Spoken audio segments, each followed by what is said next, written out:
যাৰ ৰাম কৃষ্ণ নাম নামে ভৱ সিন্ধু তৰি পাৱে পৰম পদ পাপী যত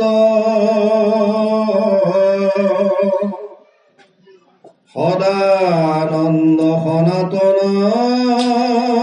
হেনয় কৃষ্ণক সদা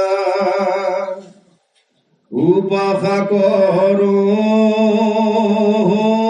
হৃদয়ত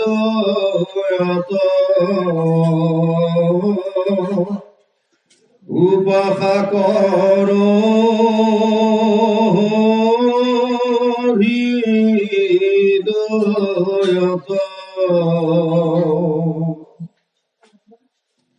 यं नाम ध्येन भवद्भियञ्जसा तूर्य समतीर्य नरः परम पदम प्राप्नोति पातक्यपितम सनातन सदा सदानंदमुपाश्रय विधि।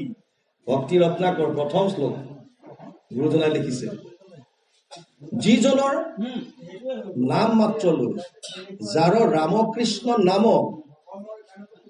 যিজন প্ৰভু ভগৱন্তৰ নাম দিছে ৰাম কৃষ্ণ, সেইখন নাৱত যদি কোনোবা উঠিলে পাৱে পৰম পদ পাপী যত, মুখ্য পদ পাব, উচ্চ স্থান, যিটো স্থান আপুনি বিচাৰিছে। কোনে পাব? যদি পাপীও হয়, অজামিলৰ দৰে পাপী, ৰত্নাকৰ দস্যুৰ ধৰে, তেওঁলোকেও পাইছে। কেৱল মাত্ৰ নামত বিশ্বাস আছেনে নাই? আমাৰ নামত বিশ্বাস কিমান? সেই নামে আপোনাক তৰাব পাৰিব, কিন্তু আপোনাৰ নামত বিশ্বাস আছেনে নাই? আমিতো নাম লৈছো, নামত বিশ্বাসটো আছেনে নাই? যদি নাই, তেতিয়াহ'লে সেই নামে আপোনাক তৰাব নোৱাৰে, কাৰণ আপোনাৰ তাত আস্থা নাই, আপোনাৰ তাত নিষ্ঠা নাই, আপোনাৰ তাত বিশ্বাস নাই। আপুনি ল'ব লাগে ৰামকৃষ্ণ বুলি লৈছে, কিন্তু যিটো ৰাম নামৰ যিটো মহত্ব, ৰাজস্থানত দুটা ভাই ককাই আছিল, ধৰমচন্দ আৰু কৰমচন্দ। ধৰমচন্দ নামটোৰ পৰাই গম পাইছে এই ধৰ্মৰ প্ৰতি অকমান দুৰ্বলতা, গতিকে ভকত বৈষ্ণৱক নিমন্ত্ৰণ কৰি আনে, ঘৰত তেওঁ আতিথ্য প্ৰয়াণ কৰে, গোটেইখিনি খুৱাই বুৱাই। আৰু যিটো কৰমচন্দ ওপৰত থাকে, ফাৰ্ষ্ট ফ্ল'ৰৰ ফ্লেটত ওপৰত থাকে, আৰু যেতিয়া ভকত আহে গোৱাল গালি পাৰে, অতি গালি পাৰে, চিধা গালি পাৰে। এতিয়া তেওঁ মানে সদায় ভায়েকজনে ভাবে, মোৰ ঘৰলৈ ভকত বৈষ্ণৱ মই নিমন্ত্ৰণ কৰি আনো, আৰু এই মানে দাদাই ইমান গালি পাৰে, গতিকে মানে একদম অতিষ্ঠ। আৰু এবাৰ কেইজনমান সাধু সন্ত মহন্ত আহিল, হৃষ্টপুষ্ট, এজনটো 6.5 ফুট ওখ, বিৰাট ওখ পাখ একদম। আহি পাওঁতে তেওঁলোকক মাতি আনিলে ঘৰলৈ। অহাৰ লগে লগে ওপৰৰ পৰা গালি আৰম্ভ হলে, বৰ বেয়া বেয়া গালি। ভকতজনে সুধিলে যে ওপৰত কোন থাকে তোমাৰ? কৈছে নকব আৰু, মোৰে দাদা সম্বন্ধ। বোলে ইমান গালি পাৰে বোলে, আপুনি আহিছে যেতিয়া আৰু আপোনালোকক অনুৰোধ কৰিছো, কিবা এটা পাৰিলে অকমান কিবা এটা কৰি যাওক, কিবা অকমান কৰি যাওক। বোলে কৰিম, ভকত যেতিয়া আহিছো যেতিয়া কিবা এটা কৰিব লাগিব। ভকতৰ দৰ্শন অতি দুৰ্লভ, দুৰ্লভম মানুষ দেহ দেহিনাম ক্ষণভংগুৰ তত্ৰাপি দুৰ্লভম মন্যে বৈকুণ্ঠ প্ৰিয় দৰ্শন। একাদশ স্কন্ধত আছে, নিমি নৱসিদ্ধ সংবাদত বসুদেৱে কৈছে, নিমিষত নৱসিদ্ধক দেখা পায় যে মানুহৰ দেহাটো পোৱাটোৱে দুৰ্লভ, যদিও ক্ষণভংগুৰ, অতি অস্থায়ী বস্তু এটা, চিৰস্থায়ী নহয়। ইয়াতকেও দুৰ্লভ হৈছে ভকতৰ সংগ পোৱা, বৈকুণ্ঠ প্ৰিয় দৰ্শনম। বৈকুণ্ঠক ভাল পোৱা লোকসকলক পোৱা, তাৰমানে বৈকুণ্ঠ প্ৰিয় দৰ্শনম, যিসকল ভকত তেওঁলোকক লগ পোৱাটো অতি দুৰ্লভ। যেতিয়া এওঁ ঘৰতে পালে ধৰমচন্দে, সেইকাৰণে কৈছে যে আপোনালোক আহিছে যদি কিবা এটা কৃপা কৰি থৈ যাওক। বোলে একদম কৰিম, লৈ বলা ওপৰলৈ, বাট দেখুওৱা।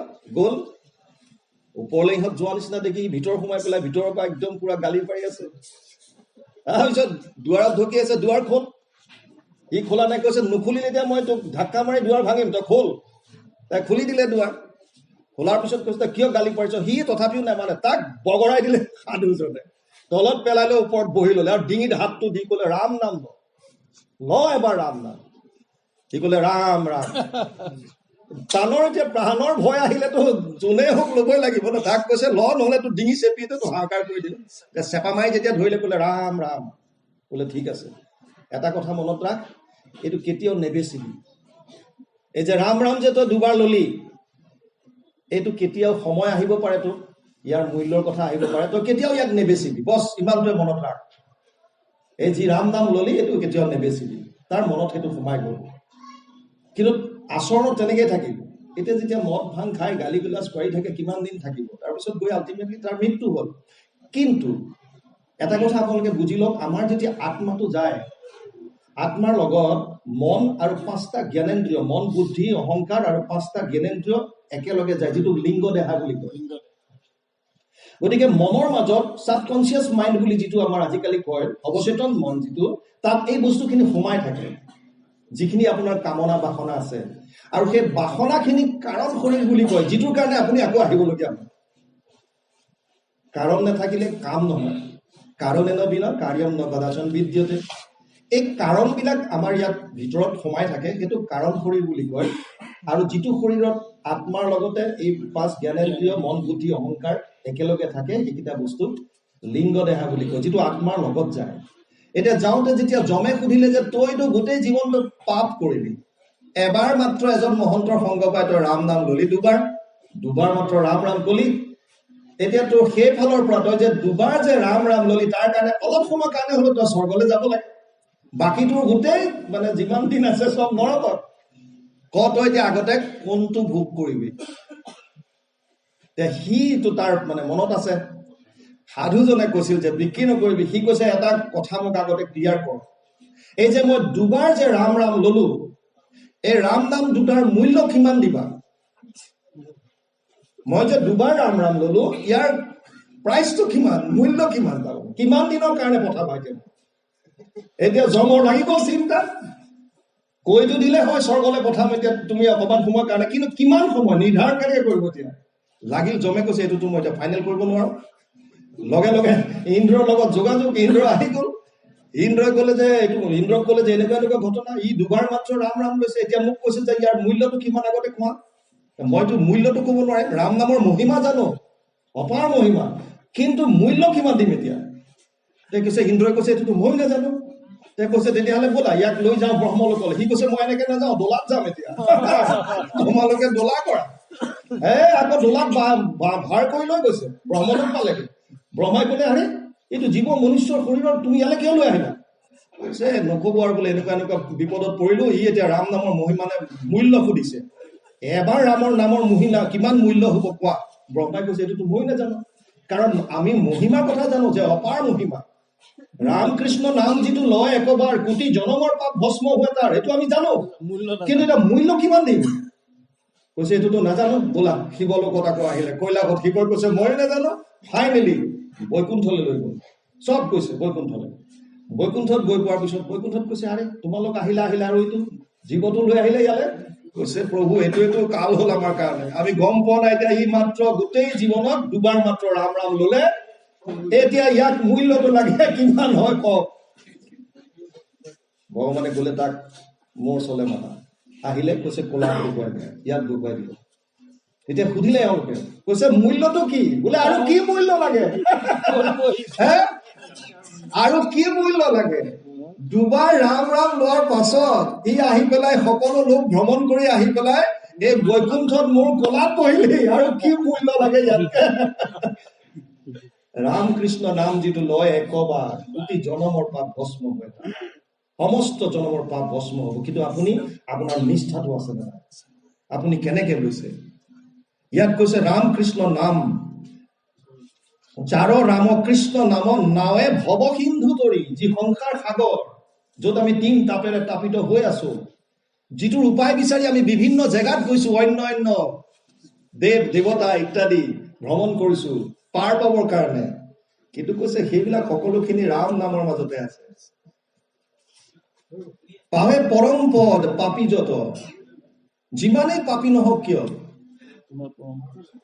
পৰম পদ পাব, বৈকুণ্ঠ ধাম, যলে এবাৰ যোৱাৰ পাছত আৰু পুনৰ আহিব নালাগে। ন তাত ভাষয়তে সূৰ্য না শশাংক না পাবক, যত গতোৱা না নিবৰ্তন্তে তৎ ধাম পৰমম মম। পঞ্চদশ অধ্যায় গীতা 6 নম্বৰ শ্লোক।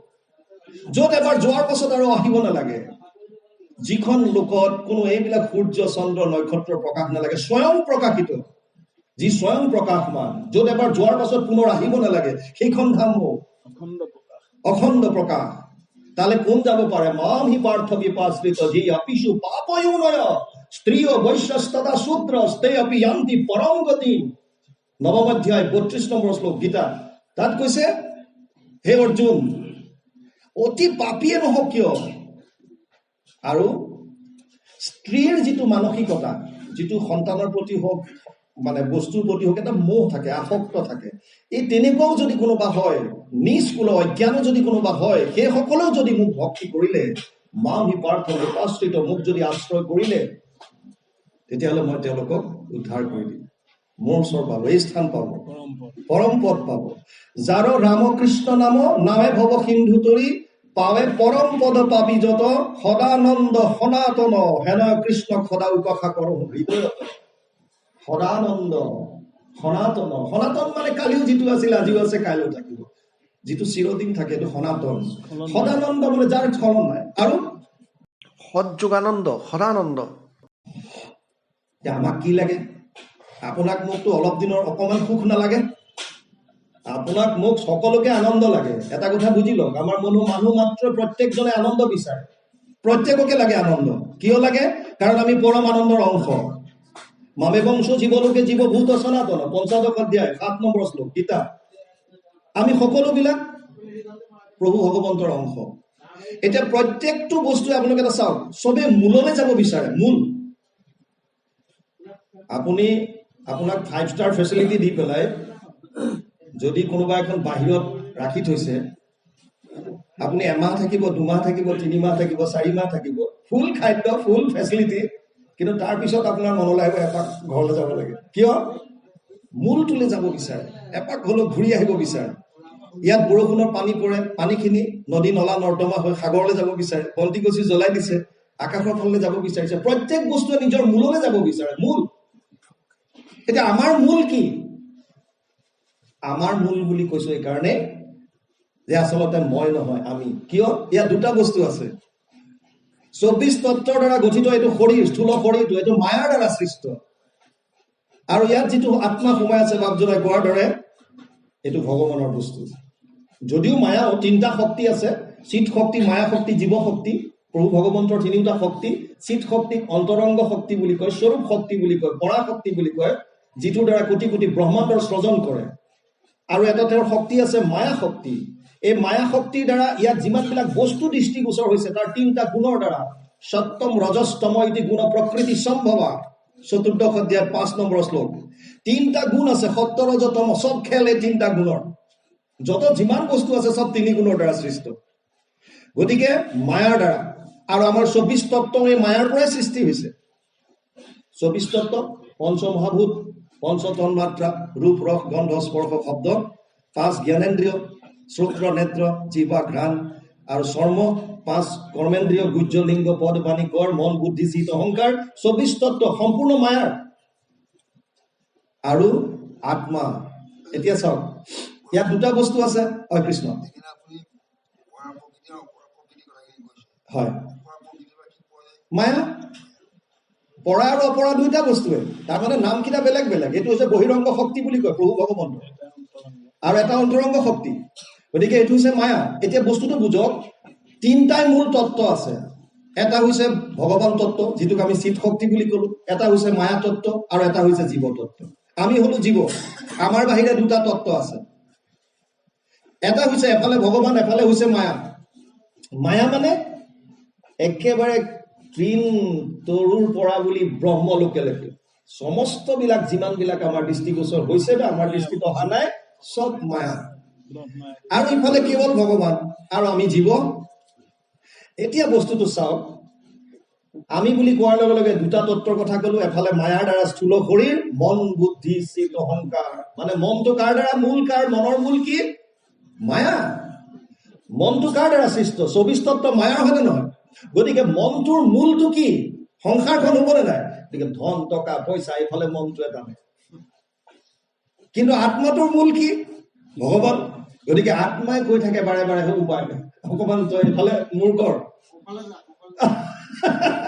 তাৰমানে এজনে বৰ সুন্দৰভাৱে কৈছে আমাৰ ভিতৰত জীৱাত্মা পৰমাত্মাৰ স্থান এনেকুৱা মানে জীৱাত্মা এই 5টা জ্ঞানেন্দ্ৰিয়ৰ দ্বাৰা সংসাৰৰ ফালে মুখ কৰি আছে আৰু পৰমাত্মাই পিছফালৰ পৰা এবাৰ মোৰ ফালে চা এবাৰ ঘূৰি দে মাত্ৰ এবাৰ যদি মোৰ ফালে তই ঘূৰি দিয় তোৰ কেছ চেছ তাৰমানে ভগৱান বস্তু এনেকুৱা যদি আপুনি এবাৰ যদি তেওঁৰ ফালে মনটো ঘূৰাই দিলে তাৰপিছত আৰু আপোনাৰ কোনো চিন্তা নাই যি কৰাব লাগে তেওঁ কৰাব তেওঁ লৈ যাব আপোনাক আপুনি আৰু টেনশ্যন ল'বলগীয়া নাই এতিয়া আমাৰ ঘটনাটো চাওক মনে টানি আছে সংসাৰৰ ফালে আত্মাই কৈ আছে মোক ভগৱানক লাগে দুইফালে টানি আছে গতিকে এইখন ভীষণ যুদ্ধ ভিতৰত চলি আছে এইখনেই কৌৰৱ পাণ্ডৱৰ যুদ্ধ এইখনেই ৰাম ৰাৱণৰ যুদ্ধ এইখনেই ধৰ্মৰ যুদ্ধ এইখন যুদ্ধ তুমুল চলি আছে এতিয়া এই যুদ্ধখনত আৰু দুইখন কিয় চলি আছে আনন্দ পাবলৈ কিন্তু এইটো মনত ৰাখক মনটোৱে ভাবিছে মোৰ আনন্দ আছে ধন টকা পইচা পুত্ৰ পৰিবাৰ ঘৰ দুৱাৰ সংসাৰৰ মাজত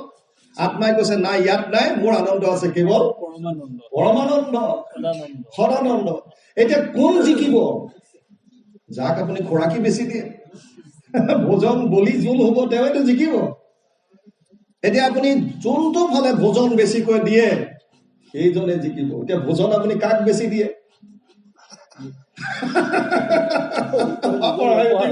উত্তৰটো পালে কাৰণ আপুনি ভোজন কাক দিছে যদি আপুনি আত্মাৰ খোৰাকিটো যদি দৈনন্দিন ভাৱে দিছে ৰাতিপুৱা গধূলি নিৰন্তৰ ভাৱে আমিতো গাওঁ নিৰন্তৰে বোলো ৰাম ৰাম কৃষ্ণ ৰাম ৰাম ৰাম ৰাম হৈ গ'ল আৰু খতম কিন্তু নিৰন্তৰ শব্দটোৱে কি কৈছে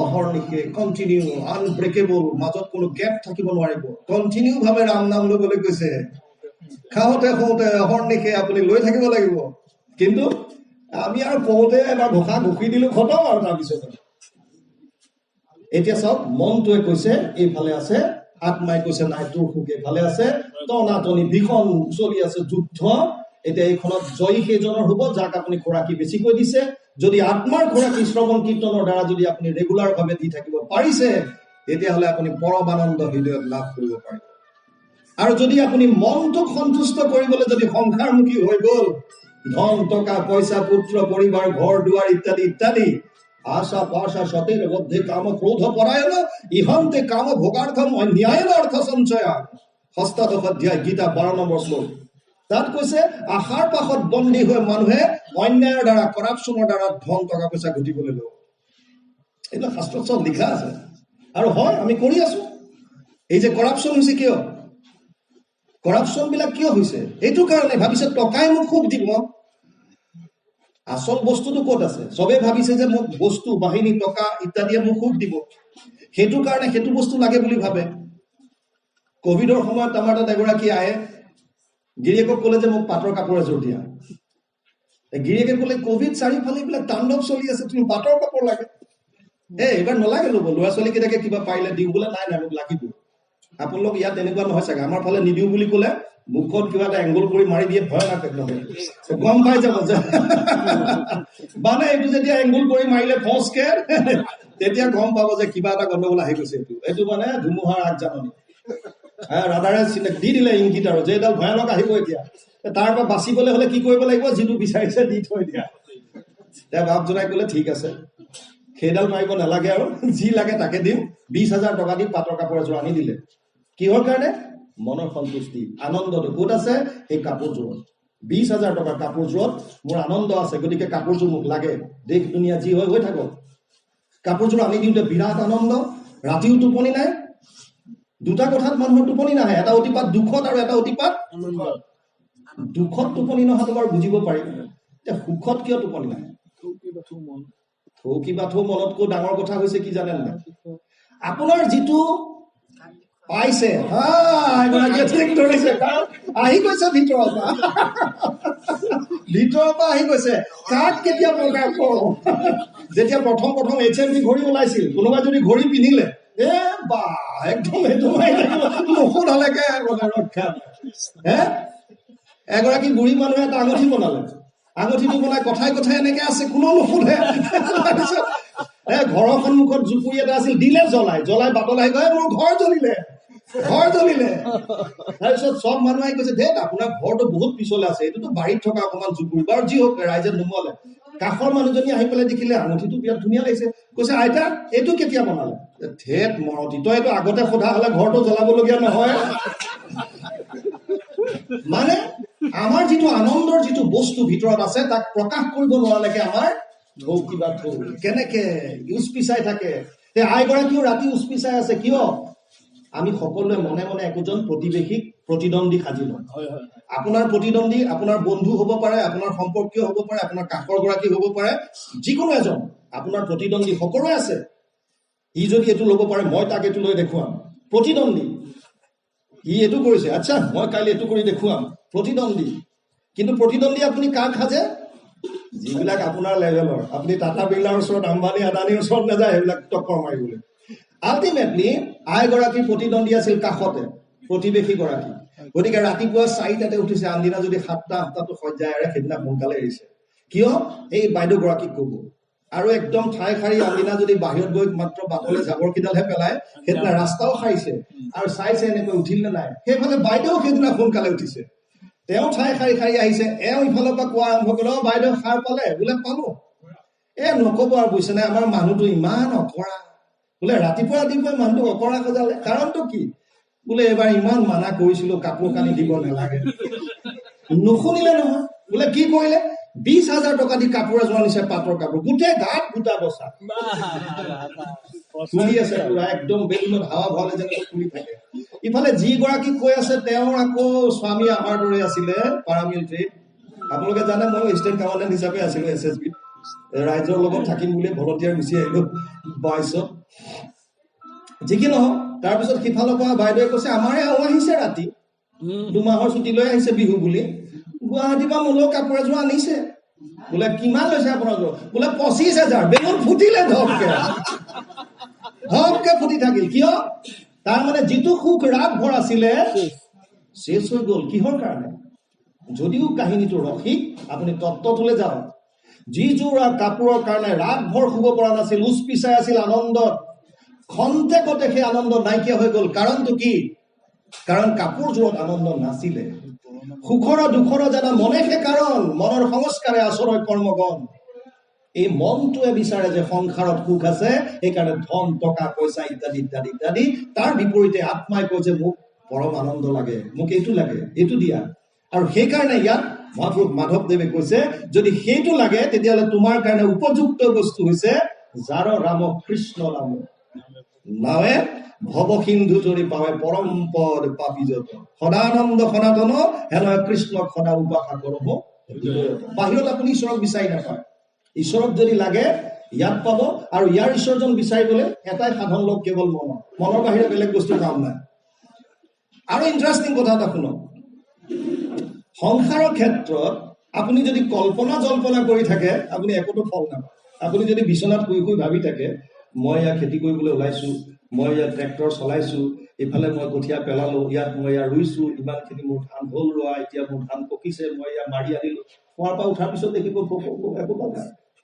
একোটো নাই, কাৰণ আপুনি শুই শুই ভাবি আছে। কিন্তু ভগৱানৰ ক্ষেত্ৰত এইখিনিয়ে যদি আপুনি ভগৱানৰ ক্ষেত্ৰত যদি শুই শুই ভাবি থাকে, মই স্নান কৰিলো, স্নান কৰি মই গুৰু গৃহত সোমাইছো, মই ইয়াত প্ৰাৰ্থনা ভাগ গাইছো, মুক্তিটো নিস্পৃহা যিটো সেই ভগতক নম, মই প্ৰাৰ্থনা কৰিছো, এয়া প্ৰভু ভগৱন্তৰ চৰণত মই সেৱা জনালো, মই এয়া ওলাই আহিলো, মই অমুকত গৈছো, মই অমুক কাম কৰিছো, এইটো মই জীৱক মই এনেকুৱা কল্যাণৰ কাৰণে এইখিনি মনে ভাবি থাকক, তাৰ পৰা আপোনাৰ পৰম লাভ আছে। এইটো কলিযুগৰ ফাইদা এইটোতে। এইখিনি আমি ল'ব নোৱাৰিলে কি লাভ আছে? মনেৰে ভাবি থকাত কি আপত্তি আছে? একোটো দিব নালাগে। মনেৰেও আমি কনজুচি কৰো।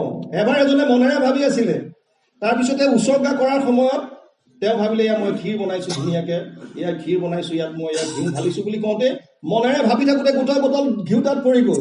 ই পৰি যোৱাৰ লগে লগে গৰম এনেকে হাতটো দি মানে উঠাব বিচাৰিছে ভাবি থাকোতে। ভগৱান প্ৰকট হৈ গৈছে, ধেত কনজুচ বোলে, তই মনেৰেহে ভাবি আছ, তোৰ ঘিউ বটল পৰিলেই যেনিবা, প্ৰতিটো কি তই গৰম ঘিউত আকৌ হাতটো সোমোৱাই পেলাই ওলোৱাৰ কথা কেলে ভাবিব লাগে? তাৰমানে আমি মনেৰে ভবাটো কনজুচি কৰো, বুজি পাইছা? মনেৰে ভাবি থাকোতে ঘিউ বেছিকে পৰিল, সেইটো আকৌ গৰম চাৱাৰ পৰা উলিয়াই ল'ব বিচাৰিছে। কিয়? মনটো আমি ইমানখিনি কৰিব নোৱাৰো, ইমান কনফিউজ। যি কি নহওক, তাৰপিছত এয়া ভজনৰ পাছতে ইয়াৰ আগতে আমি কওঁ ভজনৰ দ্বাৰা ষ্টাৰ্ট কৰিছিল মহাপুৰুষে নাম ঘোষা। এবাৰ বৰ সুন্দৰ কথা এটা আহিছিল যে জেনেৰেলি আমাৰ ভক্তি মাৰ্গত প্ৰথম শৰণ হ'ব লাগিছিল। তেতিয়া মহাপুৰুষ মাধৱদেৱেনো ভজন ভাগ কিয় ল'লে? এজন ৰসিক ভকতৰ ভাৱ ধাৰাবোৰ বেলেগ বেলেগ সকলোৰে। তেওঁ কৈছে যে শৰণটো গৰ্ভত থাকোঁতে ল'লো। হয়ো কথাটো, গৰ্ভত থাকোঁতে আমি শৰণ লৈ লওঁ, কাৰণ এই গৰ্ভৰ পৰা পৰিত্ৰাণ পাবৰ কাৰণে যিটো কষ্ট জীৱাত্মাই গৰ্ভত পায়, প্ৰত্যেকটো জীৱই ঈশ্বৰৰ ওচৰত কয় যে হে প্ৰভু, মই তোমাৰ চৰণত শৰণাগতি হলো আৰু মোক মাত্ৰ এইবাৰ বাহিৰলৈ আহিবলৈ দিয়া, আৰু মই তোমাৰ বাহিৰে বেলেগৰ কথাৰ চিন্তা নকৰোঁ। কিন্তু তাৰ পৰা প্ৰসৱ হোৱাৰ পাছতে এই আহিলেই নহয় গিফ্টৰ টোপোলা, এইটো গিফ্ট অমুকে দিলে, এইখন টাৱেল অমুকে আনিলে, এয়া অমুকে আনিলে, বছ মায়াৰ বন্ধনত পৰি গ'ল। গতিকে যি কি নহওক ভজনৰ দ্বাৰা ষ্টাৰ্ট কৰিছে। জেনেৰেলি শৰণ ভাগ আমি যদি জ্ঞান হিচাপে লওঁ, ভজনক বিজ্ঞানৰ লগত ল'ব পাৰি। শৰণটোৱে আপোনাক ঈশ্বৰ চিনাকি কৰাই দিয়ে, ভজনটোৱে আপুনি সাধন কৰিব লাগিব, আপুনি নিজে ৰিয়েলাইজ কৰিব লাগিব। ভজন যেতিয়ালৈকে আমি নলওঁ তেতিয়ালৈকে আপুনি ঈশ্বৰৰ কাষ চাপিব নোৱাৰে। আপুনি শৰণৰ দ্বাৰা কথাখিনি বুজি ল'লে, আপুনি চিনাকি হ'ল। ইভেন এজন ভকতেতো কৈছে কীৰ্তন ভাগ শৰণৰ বস্তু, নাম ঘোষা ভাগ ভজনৰ। তাত্ত্বিকবিলাক বুজিব, মই সত্য অসত্যৰ কথা কোৱা নাই, ভকতৰ ভাৱৰ কথা প্ৰকাশ কৰিছো। কথাটো হয়, কীৰ্তনত চব কাহিনী আছে, আপোনাক আকৃষ্ট কৰিব কৃষ্ণৰ প্ৰতি। যেনেকে ভাগৱতত বিষ্ণু বৈষ্ণৱৰ কথা আছে, আপোনাক আকৃষ্ট কৰিব। কিন্তু গীতা ভাগ, তাত কোনো কাহিনী নাই, প্ৰতিটো বস্তু প্ৰভু ভগৱন্তৰ এটা এটা মনৰ ভাৱ, উপদেশ, সমস্তখিনি আধ্যাত্মিক বস্তু। তেনেকে ঘোষাৰ প্ৰতিটো বস্তু। যি কি নহওক, তাৰপিছত নমস্কাৰ আহিছে।